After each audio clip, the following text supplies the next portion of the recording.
Unitree just dropped a jaw-dropping video of its humanoid robot, G1, KungFu Kid V6.0, showing off insane martial arts skills, while another version called Jake the Rizbot roamed the streets of Austin talking like a hype man.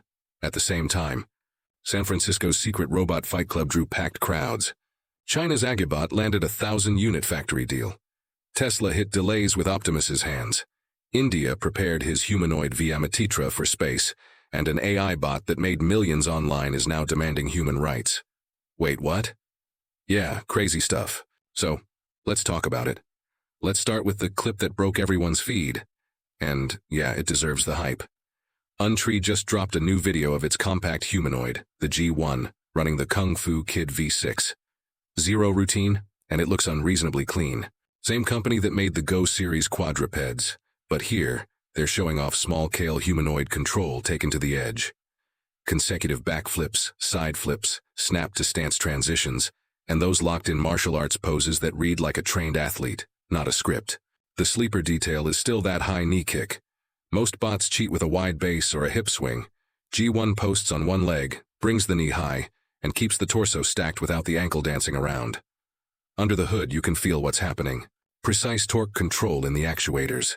Policies shaped by reinforcement learning across thousands of motion simulations and mocap-seeded motion primitives that map to real human biomechanics. The balance recovery. The way it redirects. Momentum mid-combo. The micro-corrections after each landing. That's a genuine feedback loop. The kind you used to only find on big research platforms like Atlas. G1 stands about 132 ameno, which makes the agility even more impressive at that leverage. Now, the question hanging over the spectacle: what's the point of teaching a robot to fight? Strip the theatrics and you're left with a skill stack that transfers everywhere. Single-leg stability for stairs and ladders. Controlled torsion for tightening fasteners at weird angles. Explosive but precise power for opening heavy doors. Rapid slip recovery on dust or fluids. And posture discipline in tight workspaces.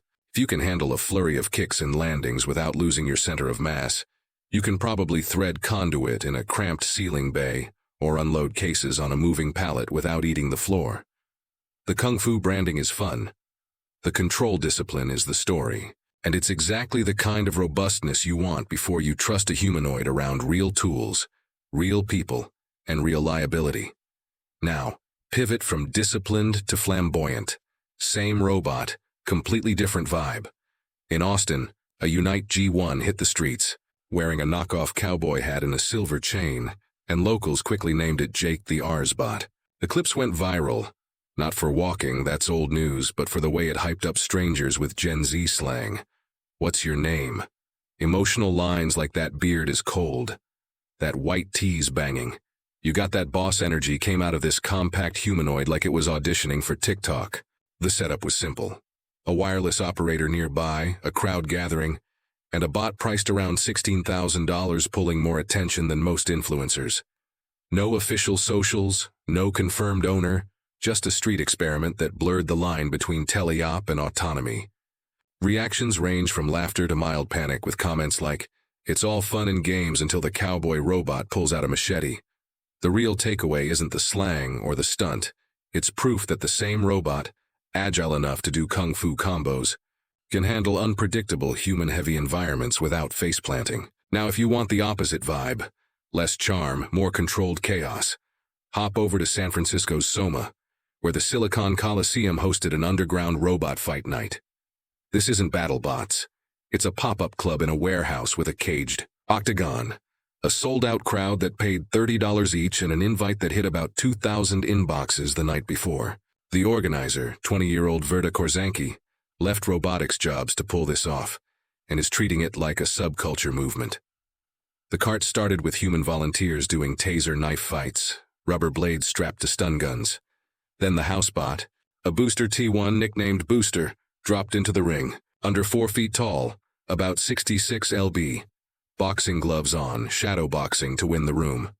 Booster faced a taller K-scale platform, roughly 80 lb, headless, and later squared up against Gladiator, a bipedal dog-like robot. Booster got tipped. The crowd groaned, then cheered when it self-righted and kept working the angles. Some entries glitched, some rounds stalled, And yet people left grinning because the whole thing hit that just the right amount of weird. Earth Show was in July.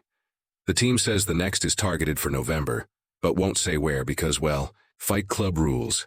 It's theater, hustle, and a live fire test bed for agility in front of a rowdy audience, which is a different kind of benchmark pressure than lab floors.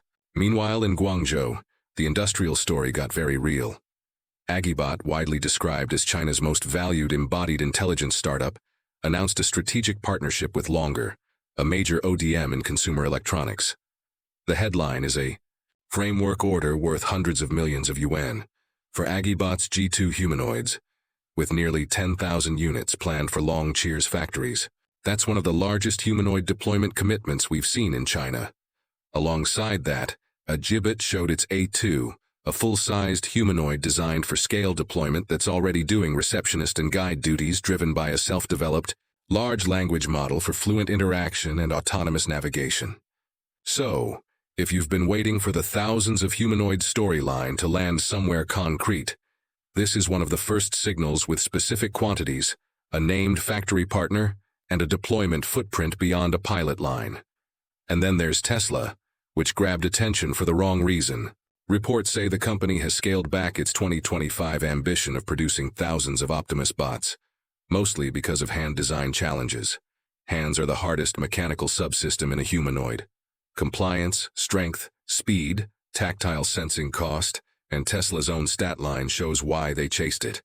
The latest Gen 3 Optimus stands 173 cm, weighs 57 kg, walks around 5 mph, and the hands target 22 degrees of freedom each to approach human dexterity. Tesla showed Kung Fu style movements this year, leaned into learn by AI messaging, and talked about internal deployments in 2025 with external sales in 2026 at a target price under $30,000. The new reality, they reportedly aimed for at least 5,000 units this year. Stocked up bodies that are literally missing hands and forearms, and now guide closer to 2,000, which may still be optimistic. It doesn't mean Optimus is cannelled. It means the bottleneck is where it always is for general-purpose robots. Manipulation that's good, cheap, and reliable. Elon's line that Optimus could someday surpass the EV business in impact still hangs out there, only now with asterisks shaped like fingers.